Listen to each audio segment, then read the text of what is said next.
Hello दोस्तों, स्वागत है आपका अपने यूट्यूब चैनल ISPCS अकेडमी में। और देखिए, आज से हम लोग एक नई सीरीज़ स्टार्ट करने वाले हैं जिसमें मैं आपको डेली जीएस के जो क्वेश्चंस हैं उनकी प्रैक्टिस करवाऊंगा। और काफ़ी अच्छे क्वेश्चंस हैं। तो ये जो क्वेश्चंस हैं आपके जो भी आपकी परीक्षा आने वाली है, देखिए एक तो आपकी जो वैकेंसी आने वाली है RO की, जो पॉसिबल है कि अगले मंथ में उसका नोटिफिकेशन आ जाए। और आपकी UPPCS BEO की जो वैकेंसी है ये भी आने को है आपकी, तो उसमें भी आपको हेल्प करेगा। ऊपर से आपको ये जो है UPPCS जो 2024 का प्रीलिम्स जो लोग देने वाले हैं, तो वो लोग भी इस सीरीज़ को कंटिन्यू करेंगे।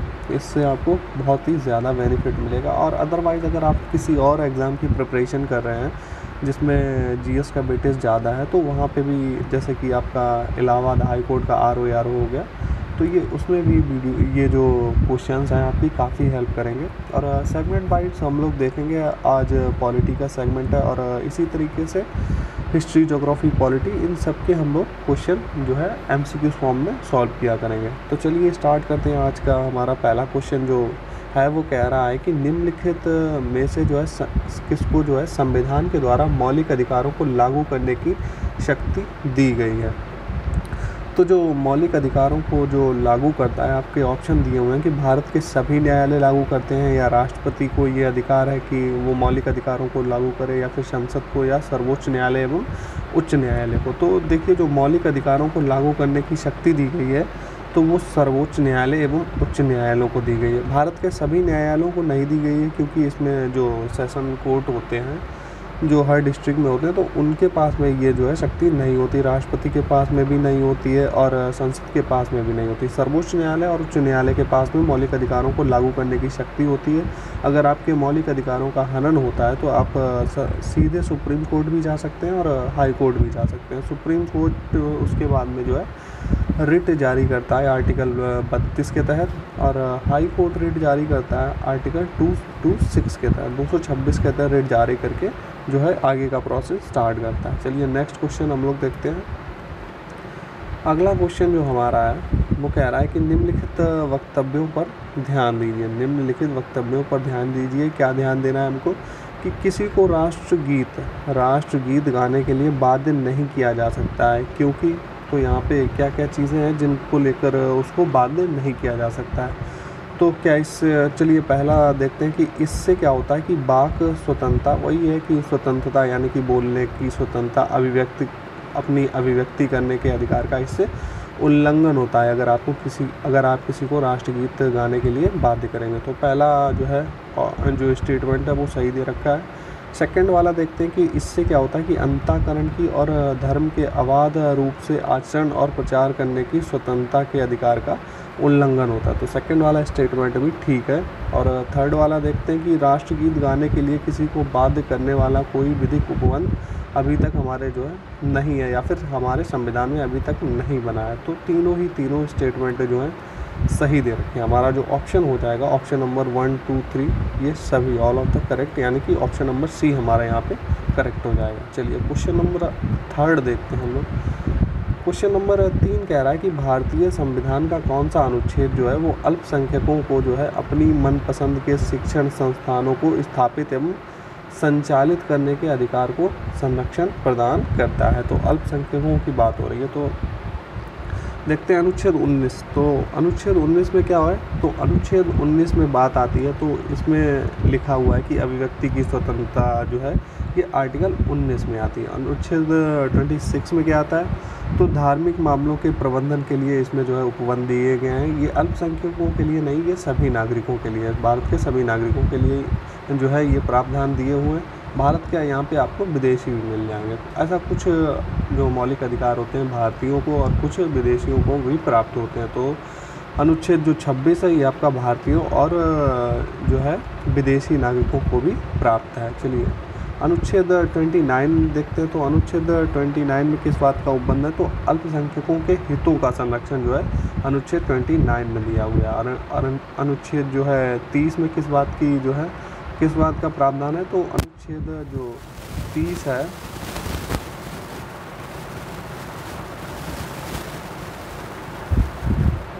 तो अनुच्छेद जो आपका 30 है ये प्रावधान करता है आपका शिक्षण संस्थानों को स्थापित करने के लिए, किसके के लिए? अल्पसंख्यकों के लिए। तो हमारा जो करेक्ट आंसर हो जाएगा वो हो जाएगा ऑप्शन नंबर डी, अनुच्छेद 30 यहाँ पे राइट दिया हुआ। चलिए नेक्स्ट क्वेश्चन हम लोग देखते हैं, क्वेश्चन नंबर 4। तो आपका जो क्वेश्चन नंबर 4 है वो कह रहा है कि निम्नलिखित में से कौन सा एक मौलिक अधिकार नहीं है? तो मौलिक अधिकार नहीं है, चलिए हम लोग देखते हैं। तो सबसे पहले ए वाला ऑप्शन आपका कह रहा है कि समानता का अधिकार। तो समानता का अधिकार देखिए आपका आता है आर्टिकल 14 से लेकर 18 के बीच में। तो ये तो एक मौलिक अधिकार अभी प्रेजेंट टाइम में है। स्वतंत्रता का अधिकार की अगर बात करें तो आर्टिकल 19 से 22 के जो बीच के अनुच्छेद हैं ये आपके स्वतंत्रता के अधिकार के अंतर्गत आते हैं। धर्म, यहाँ पे आपका जो धर्म का अधिकार है तो ये आपका 25 से 28 के बीच में आता है। जो आर्टिकल होते हैं उसमें आपका धार्मिक अधिकार, मौलिक अधिकार जो आपको धर्म के जो है रूप में दिए हुए हैं तो 25 से 28 के बीच में आते हैं। अब जो हमारा ऑप्शन रह जाता है ऑप्शन नंबर सी, संपत्ति का अधिकार। इसको देख लेते थे कि जब संविधान हमारा बन के तैयार हुआ था तब तो संपत्ति का अधिकार था, तो तब ये आर्टिकल 31 में था। अभी क्या है कि प्रेजेंट टाइम पे अगर इसका देखें तो आर्टिकल 31 को समाप्त कर दिया गया है। इसको देखिए 44वें संविधान संशोधन के द्वारा समाप्त कर दिया गया था 1978 में। तो ये अब संपत्ति का अधिकार जो है वो मौलिक अधिकार नहीं रह गया है। लेकिन ये अब कहाँ पहुँच गया है? ये भाग जो है आपके 12 में जो है अनुच्छेद 300 का में जो है इसको संपत्ति के अधिकार को एक विधिक अधिकार की तरह बना दिया गया है, ना कानूनी अधिकार इसको बोल सकते हैं। ये जो है अब कानूनी अधिकार बन गया है, ना कि मौलिक अधिकार अब ये नहीं रह गया। तो हमारा ऑप्शन नंबर सी यहाँ पे करेक्ट हो जाएगा। चलिए नेक्स्ट क्वेश्चन हम लोग देखते हैं, क्वेश्चन नंबर 5 को देखते हैं। तो क्वेश्चन नंबर 5 कह रहा है कि किस वाद ने जो है संसद को मौलिक अधिकारों में जो है संशोधन करने का अधिकार दिया था? तो बहुत ही फेमस केस था, तो नॉर्मली आपके एग्ज़ाम में पूछा ही जाता है और वनडे एग्ज़ाम में और जो भी जीएस में जिसमें वेटेज होता है तो ये क्वेश्चन काफ़ी बार रिपीट होता है। तो ये जो है मौलिक अधिकारों में संशोधन का अधिकार मिला था केशवानंद भारती वाद से। ऑप्शन नंबर ए यहाँ पे आपका करेक्ट हो जाएगा। चलिए नेक्स्ट क्वेश्चन नंबर 6 पे आते हैं। तो क्वेश्चन नंबर 6 कह रहा है कि भारतीय संविधान का कौन सा अनुच्छेद जो है वो प्रेस की स्वतंत्रता को आश्वासित करता है? तो प्रेस की स्वतंत्रता को हम लोग चलिए देख लेते हैं। तो सबसे पहले अनुच्छेद 16 में क्या दिया हुआ है? तो अनुच्छेद 16 में जो है सार्वजनिक रोजगारों के मामलों में जो है अवसर की समानता की बात करता है अनुच्छेद 16।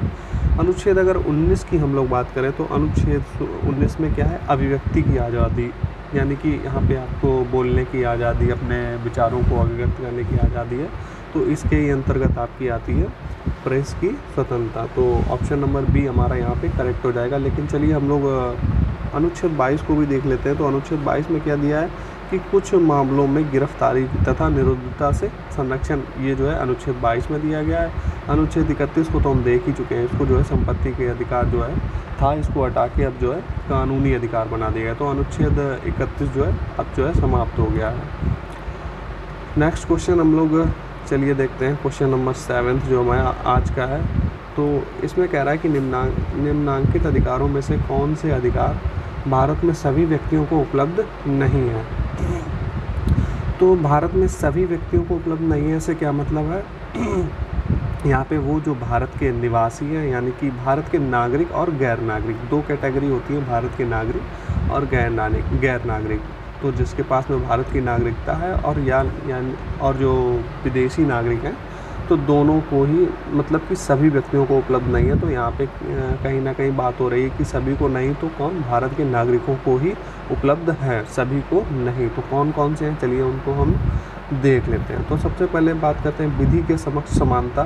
तो ये जो अधिकार है, तो ये वाला आपका जो विधि के समक्ष जो है समानता का अधिकार अनुच्छेद 14 में आता है। तो ये नागरिक और गैर नागरिक दोनों को ही प्राप्त है, चाहे वो भारत का नागरिक हो या फिर विदेशी हो, दोनों को ही ये प्राप्त है। तो हमारा एलिमिनेट अगर करेंगे तो पहला आपका एलिमिनेट हो जाएगा, पहला गलत हो जाएगा। तो बाकी सेकंड वाला है भेदभाव के विरुद्ध अधिकार, ये भारतीयों को मिला है। देश भर में स्वतंत्र भ्रमण करने का अधिकार भी भारत के नागरिकों को है। ऐसा नहीं है कि कोई विदेशी आकर कहीं पे भी स्वतंत्र रूप से भ्रमण कर सकता है। चुनाव लड़ने का भी अधिकार भारत के नागरिक को है। तो हमारे जो ऑप्शन के हिसाब से अगर देखेंगे तो हमारा 2, 3 और 4 जो है यहाँ पे सही निकल के आता है। ऑप्शन नंबर डी हमारा यहाँ पे करेक्ट हो जाएगा। चलिए नेक्स्ट क्वेश्चन हम लोग देखते हैं।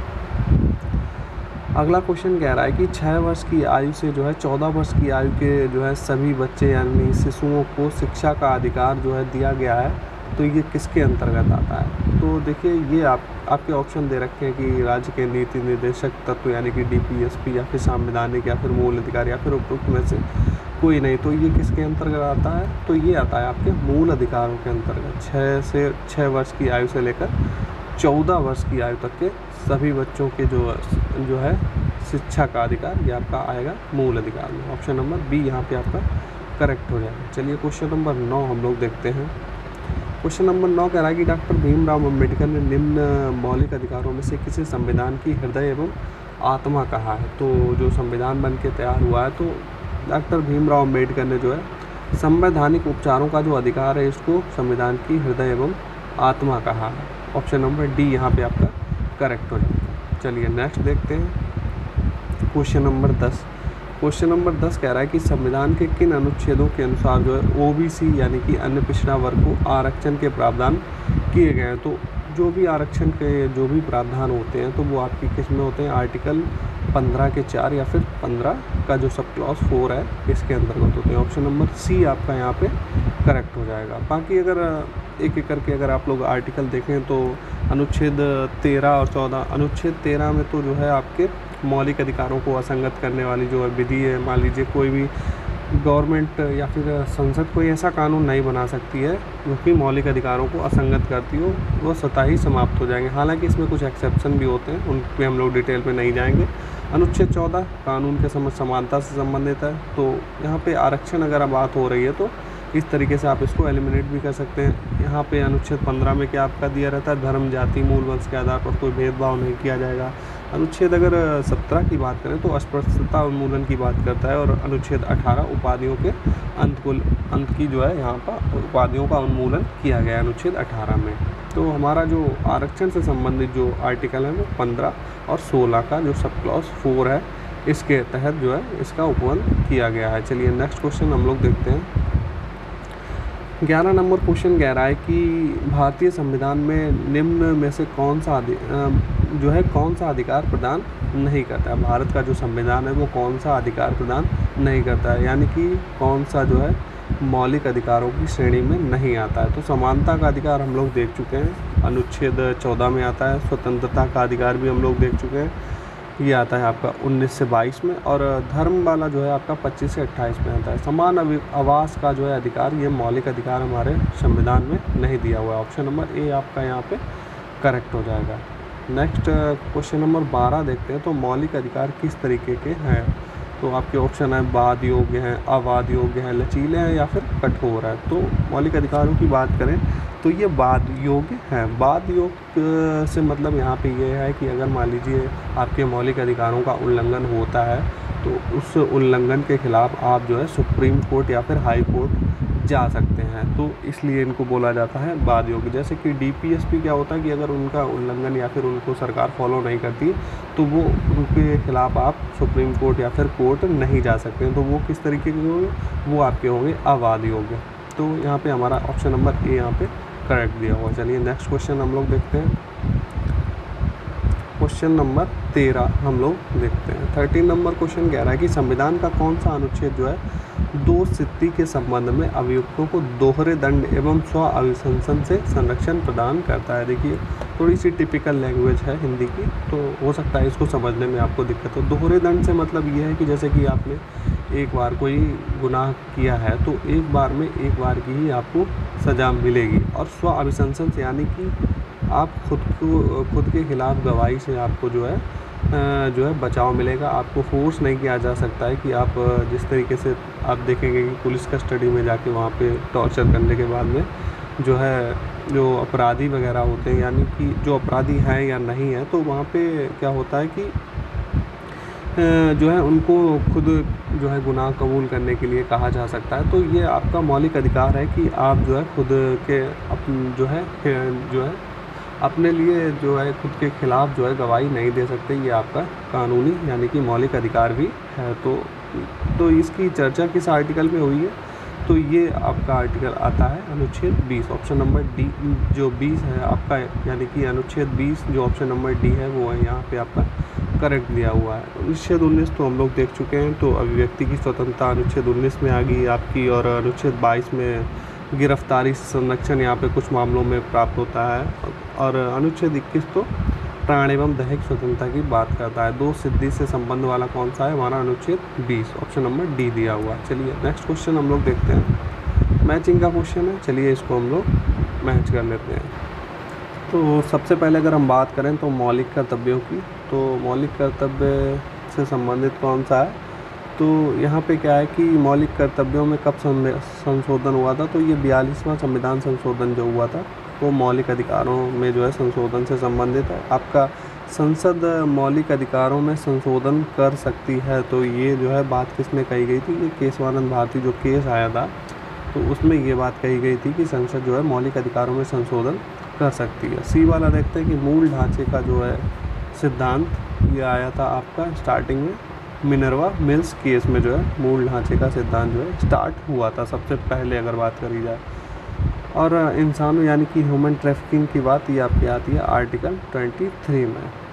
जो इस तरीके से अगर आप देखेंगे तो ऑप्शन नंबर ए अगर हम लोग जाएंगे तो ऑप्शन नंबर ए जो है आपका करेक्ट हो जाएगा। ए में 3 मिलेगा आपका, बी का 4, सी का 1 और डी का 2 हो जाएगा। चलिए नेक्स्ट हम लोग देखते हैं, अगला क्वेश्चन जो है हमारा 15 नंबर। तो क्वेश्चन नंबर 15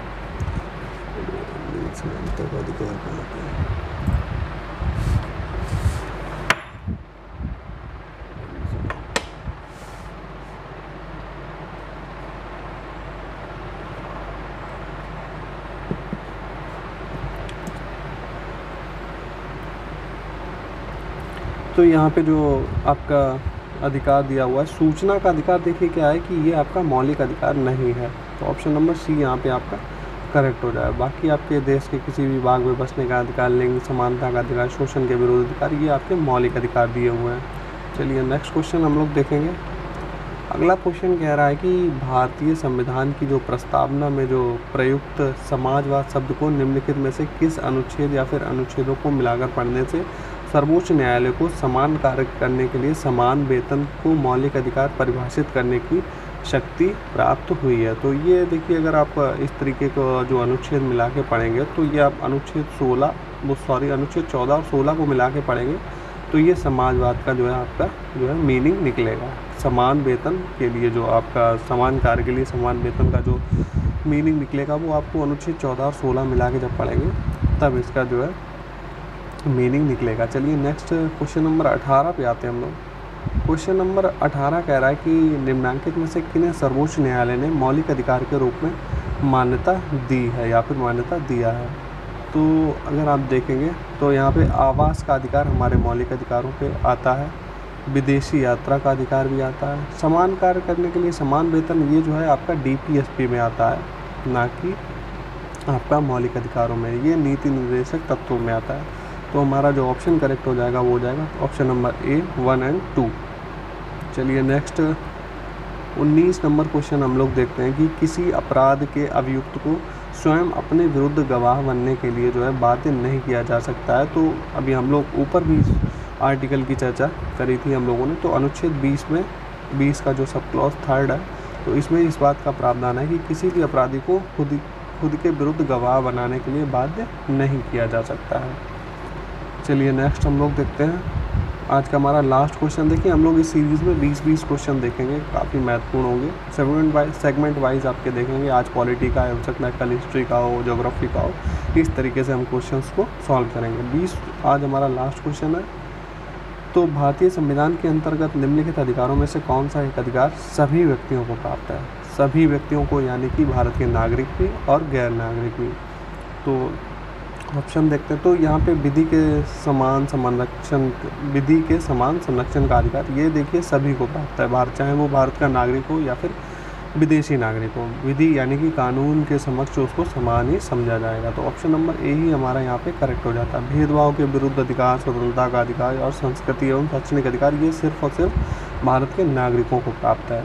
तो हमारा ऑप्शन नंबर ए यहाँ पे करेक्ट हो जाएगा। देखिए आज के दिन की जो वीडियो में हम लोग 20 क्वेश्चन डिस्कस करने वाले थे वो हो गए। तो अब हम लोग मिलेंगे नेक्स्ट वीडियो में। अगर आपका देखिए कोई फीडबैक या फिर क्वेरी है तो आप कमेंट बॉक्स में कमेंट ज़रूर करिएगा।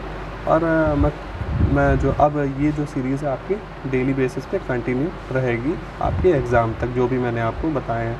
तो चलिए फिर मिलते हैं हम लोग नेक्स्ट वीडियो में।